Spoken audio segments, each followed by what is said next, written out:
যে মানুষটার লাইফে দুঃখ কষ্ট নেই সেই মানুষটার লাইফে সাকসেসই নেই। এই কথাটা কিন্তু বাস্তব, এই কথাটা কিন্তু সত্যি। আপনাদের কি মতামত অবশ্যই কমেন্ট বক্সে লিখুন। আমি যে কথাটা বললাম যে মানুষটার লাইফে কষ্ট দুঃখ নেই সেই মানুষটা কখনো সাকসেস হতেই পারে না। কেননা আজকালকার দিনে এখনকার দিনে বা আগেও যদি আমরা দেখি সেই মানুষটাই সাকসেস হয় যে মানুষটা লাইফে কষ্ট থাকে, যে মানুষটা হার্ড ওয়ার্ক করে, যে মানুষটা নিজের লাইফে কোনো না কোনো কারণে কিছু না কিছুতে ফেল হয়েছে সেই মানুষটাই নিজের লাইফে কিছু না কিছু করতে পারে, সেই মানুষটাই সাকসেস হতে পারে। গতিকে অনেকেই এরকম রয়েছে তারা মনে করো যে আমার লাইফে শুধুমাত্র দুঃখ রয়েছে, কবে আমরা সাকসেস পাবো, কবে আমরা নিজের লাইফটাকে ভালো মতো কাটাতে পারবো। তো তাদের উদ্দেশ্যে এই ভিডিওটা, তাদেরকে আমি বলছি দেখো, যদি তোমার লাইফে দুঃখ রয়েছে এটা মনে রেখো, তোমার লাইফে সুখও রয়েছে, তোমার লাইফে হ্যাপিনেসও রয়েছে। আর সেই মানুষটাই লাইফে সুখী হয় যে মানুষটার লাইফে দুঃখ হাসি খুশি থাকে।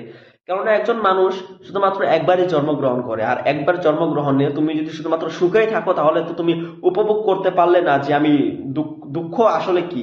তুমি যদি দুঃখতে থাকো তাহলে তুমি উপভোগ করতে পারবো, হ্যাঁ এই দুঃখটা এরকম সুখটা এরকম। কেননা যে মানুষটা একবার দুঃখে থাকে সেই মানুষটা আহ, অল্প একটু কষ্ট হয়, টাইম লাগে, কিন্তু সে সাকসেস পায় নিজের লাইফে।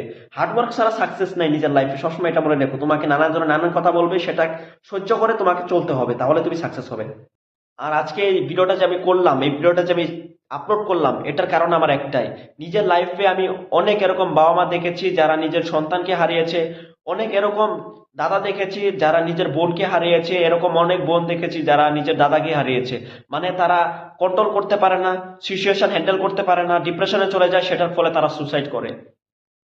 তোমাদের বলছি একটা কথা, সবসময় মনে রাখবে, নিজেকে একটা প্রশ্ন জিজ্ঞেস করবে, সবাইকে বলছি, নিজেকে একটা প্রশ্ন জিজ্ঞেস করবে, নিজেই নিজেকে একটা প্রশ্ন জিজ্ঞেস করবে যে এই দুনিয়াতে তুমি কিসের জন্য এসেছো, এই দুনিয়াতে আমরা কিসের জন্য এসেছি, আমাদের কাজ কি। আর সেই প্রশ্নটা নিজেকে জিজ্ঞেস করার পরে তোমার যদি মনে হয় যে দুনিয়াতে আমি এমনি এমনি এসেছি, তাহলে তুমি যা ইচ্ছা তাই করতে পারো। আর যদি তোমার মনে হয় এই দুনিয়াতে আমি আমার ড্রিমটাকে সাফল্য করতে এসেছি, আমার ড্রিমটাকে ফুলফিল করতে এসেছি, আমার যে স্বপ্নটা সেটাকে পূরণ করতে এসেছি, তাহলে তোমাকে বাঁচতে হবে, তোমাকে লড়াই করতে হবে। আজকে সেই মানুষটাই সাকসেস পায় যে মানুষটা কষ্ট করে। তুমি তো ভালোই আছো, আমি তো ভালোই আছি, তোমরা ভালোই আছো। নিজে একবার সরকারি মেডিকেলে যাবে তোমরা, যারা যারা ডিপ্রেশনে রয়েছো এই ছোট ছোট কারণে, তাদেরকে বলছি একবার হসপিটালে যে ঘুরে আসবে, সেখানে দেখবে কেউ কেউ চোখ নেই, কেউ কেউ পাও নেই, তারা তথাপি বাঁচছে। তো তারা তো বাঁচছে, আমরা কেন বাঁচতে পারবো না? কন্ট্রোল করো, কন্ট্রোল করে নিজেকে সাফল্য, এরকম সাফল্য করো যে যে তোমাকে ছেড়ে চলে গেছে বা তুমি যার জন্য ডিপ্রেশনে আছো সে তোমাকে দেখে হাততালি মারে। তো এটুকু